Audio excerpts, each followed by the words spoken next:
l'aventure prend un nouveau tournant. Ce lundi 21 novembre, les 30 prétendantes au titre de Miss France 2023 se sont envolées en Guadeloupe pour leur voyage préparatoire. Un moment crucial pour les jeunes femmes qui, outre la découverte de cette île splendide, vont entraîner pleinement dans la compétition. À leur retour, elles auront ensuite 16 jours pour se préparer au tant attendu jour de la cérémonie. C'est le 17 décembre prochain que les ravissantes jeunes femmes concourront pour le prestigieux titre. Mais à quoi ressemblera la cérémonie? C'est à Châteauroux que les candidates à la couronne se rassembleront pour un spectacle ayant pour thème le cinéma.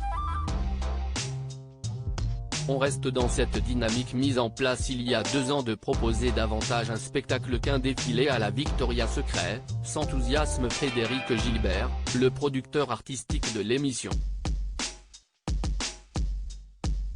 La soirée, toujours retransmise en direct sur TF1 et présentée par Jean-Pierre Foucault, s'ouvrira sur l'ère du Titanic. Parce que c'est le film le plus vu de tous les temps au cinéma, se justifie Frédéric Gilbert, tandis que Jean-Pierre Foucault précise dans un éclat de rire, cela n'a rien à voir avec l'audience. Pour ce premier tableau de la soirée, les jeunes femmes seront vêtues d'une magnifique robe confectionnée non plus par Nicolas Fafiotte mais par Sima Couture. Tous les spectateurs devraient trouver leur bonheur, puisque les Miss mettront aussi bien à l'honneur des films français qu'américains, anciens que plus récents, etc.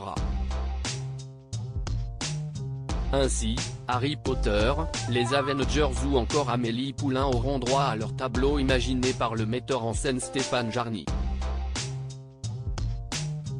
Comment va se dérouler la passation entre Sylvie Tellier et Cindy Fabre? Et si les Miss défileront en robe de princesse pour Titanic, si un vêtement plus moderne qu'elles arboreront pour Avengers, puisqu'elles devraient faire le show en combinaison.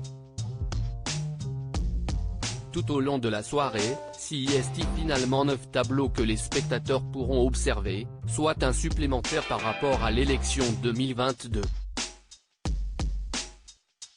Cette nouvelle chorégraphie interviendra au moment du passage des 30 candidates aux 15 soumises au vote du public. On a décidé de mettre en scène cette annonce des 15 avec un tableau façon cérémonie des Oscars, dévoile le producteur artistique.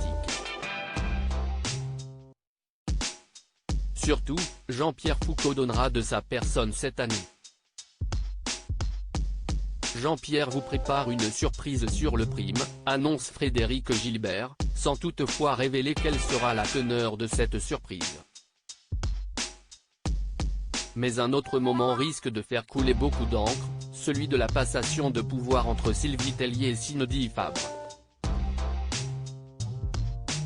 Un instant de grande émotion pour la première. C'est en effet la dernière fois que Sylvie Tellier co-animera la cérémonie Miss France. C'était un métier mais c'est avant tout une passion. Je me suis engagé, investi pendant 17 ans avec toute mon âme, mon temps. On ne quitte pas une société comme Miss France après 17 ans sans émotion, insiste Sylvie Tellier qui sera aux côtés de Jean-Pierre Foucault tout au long de la soirée. Mais ils seront rejoints à peu près aux 3/4 de l'émission par Cindy Fabre pour cette passation, pour échanger avec Jean-Pierre et surtout pour remettre l'écharpe à l'heureuse élue. Ce sera un moment assez symbolique et fort pour nous deux, se réjouit Miss France 2005. Diane Lair, quant à elle, couronnera Miss France 2023.